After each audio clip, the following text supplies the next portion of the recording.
Nobody can stop me, nobody can hold me, nobody control me. Welcome back to the MVP's Lounge. I'm your host, The King. We're the MVPs. We're here for AEW Collision. This show sucked. All right. That's a bit too much. My bad. Show didn't suck. AEW Collision is just a very I don't want to say mediocre, a very mid show because AEW has this problem with Collision, okay, where they just kind of give you all wrestling matches and barely any story. And again, there are people out there that will prefer to have, just wrestling matches. They don't really care about the story aspect really of it. So, hey, power to you if you do like that. I ain't gonna hate on you for liking it, but I will hate on it because, man, all this show got is wrestling and barely any story. Probably like a hint of story in it. We start the show out with Samoa Joe, Shibata, and Hook facing off against the premier athletes, Nice, Davari, and Woods. The athletes pretty much continue to use distractions to take advantage. Smart Mark adds extra numbers on the outside by trying to distract them and the refs. The best part of this match was Shibata doing the Samoa Joe spot where he just casually walks away as a dude does a dumb dive and lands face first into the mat. Shibata tags in after Hook gets Germaned, and he pretty much cleans house and makes Tony Nese tap out with the armbar. So, yeah, premier athletes, they were just here just to look trash. Let's put it that way. Joe, Hook, and Shibata are you start calling them the premier athletes now because this team is top notch. The Bang Bang Gang pretty much warned Pac of his impending doom because if he has to face Jay White at some point, it's going to be over for him. And the House of Black also have a title match against the Bang Bang Gang for their trios championships once Buddy comes back from, his injuries that he suffered this past week from the patriarchy and in that match. We get Private Party versus Chris Jericho and Big Bill. Jericho starts the match out by telling Mark that he's going to teach him a lesson. Then he immediately tags out to Big Bill. Big Bill was destroying Mark this entire match. He was throwing dude around majority of his entire match. And then Isaiah was carrying. I recommend going back and watch if you want. If you're big fans of Isaiah, like Isaiah Cassidy was balling in this match. Dude was killing it. Isaiah and Mark were finally starting to fight back during this match, but Brian Keith distracts Mark. Then Jericho takes back over. Jericho has a name for everybody in the crowd, calls them branches. So everyone that's a part of the learning tree is a branch.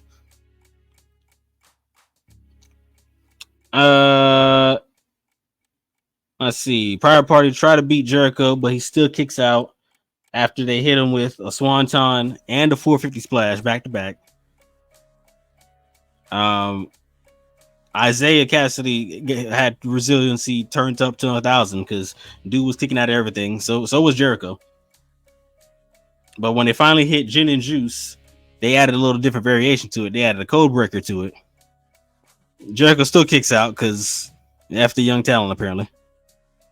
Isaiah goes for the lion salt, but gets hit with brass knuckles by Brian Keith, and Jericho steals the win. So the learning trees get the W here with all kinds of cheating shenanigans. They try to jump Isaiah and the rest of the Private Party after the match, but they get saved by Joe, Hook, and Shibata. Shibata proceeds to snap Brian Keith's arm in half, and then Joe challenges the learning tree for a 6-man tag match at Forbidden Door. Now, who's going to be Jericho's third member since Brian Keith just got his arm snapped?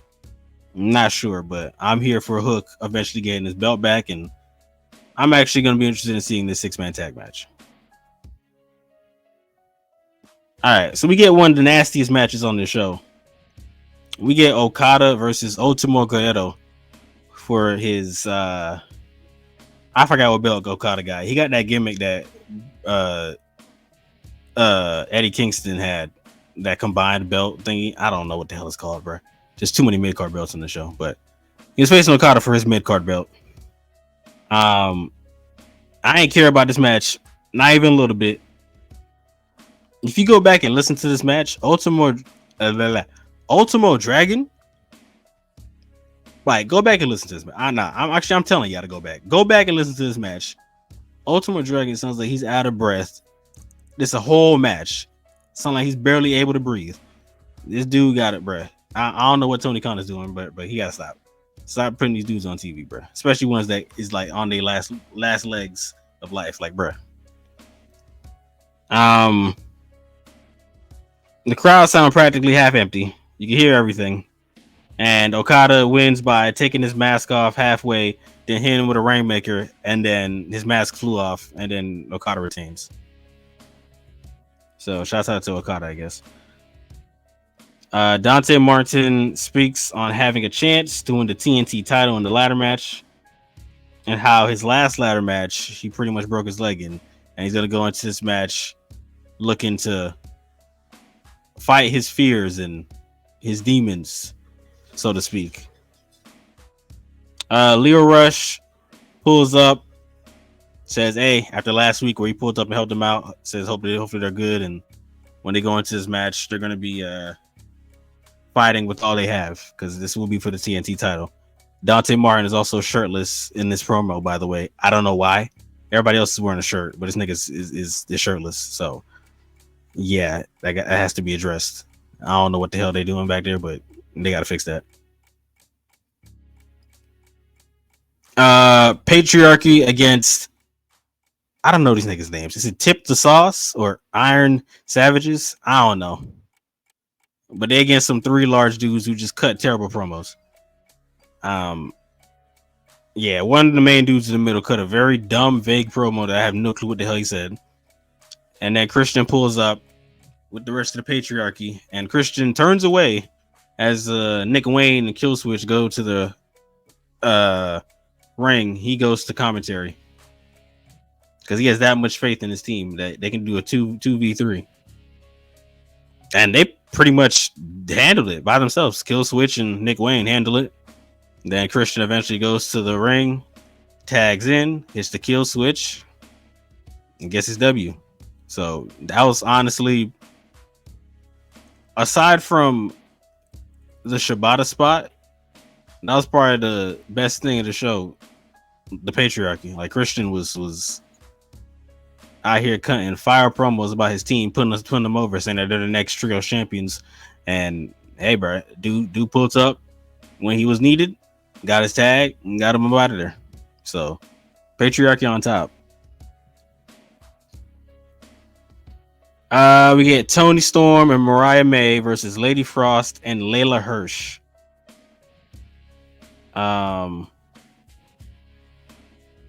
Yeah, this match was kind of weak and also short.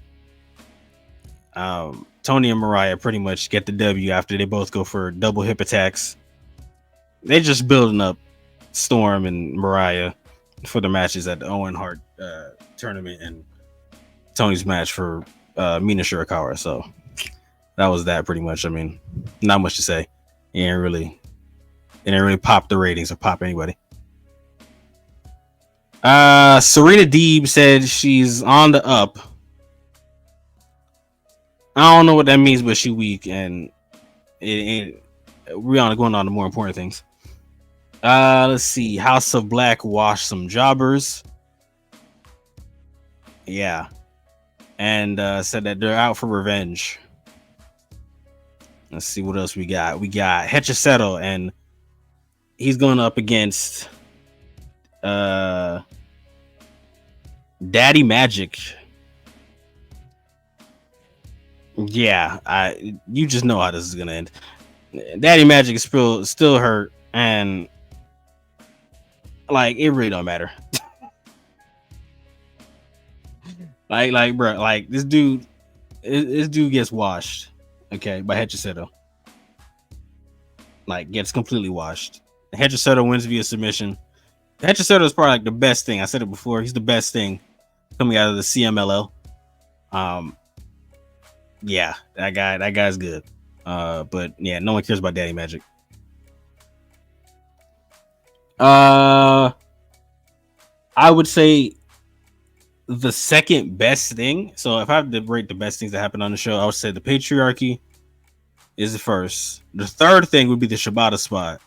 But the second thing would be Jeff Jarrett's promo that they had for him on why he needs to win the Owen Hart tournament. It was actually a very emotional and great promo. It made me want to root for Jeff Jarrett, actually.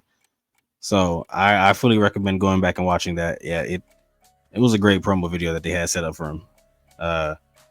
Like I really enjoyed it, honestly. That I'm rooting for Jeff Jarrett doing this thing. I didn't think I'd ever say that.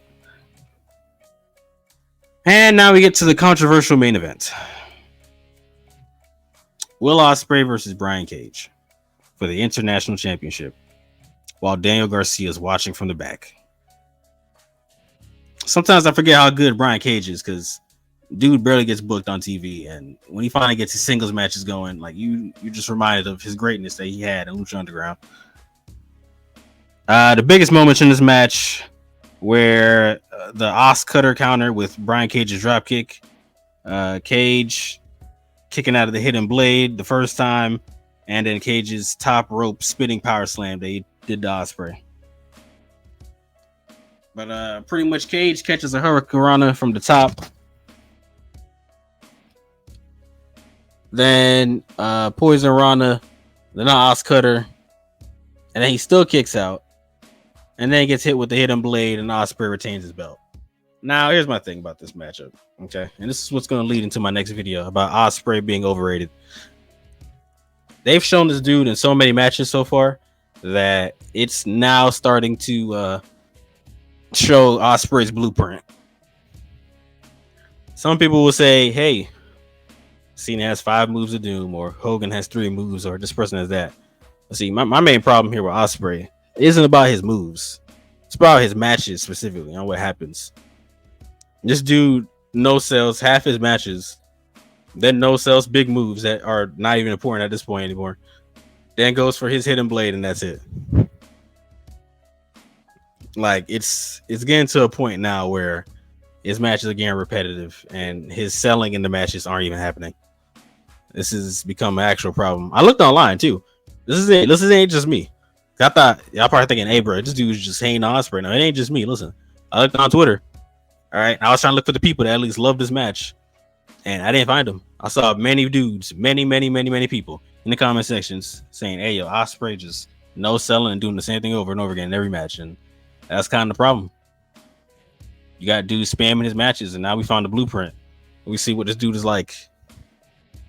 People was like really loving that Brian and Ospreay match, and that really was the full exposure right there when we saw it. Dude just no sells, no sell, super kick, no sell, hidden blade, no sell, pile driver, no sell, like German, no sell, running finisher, no sell. It's crazy. It's insane. Hey, look, shouts out to the guy for signing and getting his belt and getting his money, but my interest for his match with Swerve is like decreased a lot because I feel like I'm about to see the same thing going into that match. But that's just me.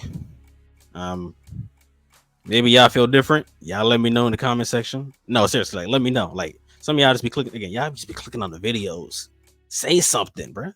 Leave your opinion. Your opinion matters. We're in a lounge. We're talking. Your opinion matters. With that being said, thank you for joining me today in the MVP's Lounge for AEW Collision. I'll see y'all next time for, I guess, NXT, or would it be the Will Ospreay video? You'll have to find out. You have to wait and see. But till then, the MVPs are out. You must be sleeping under a rock or something.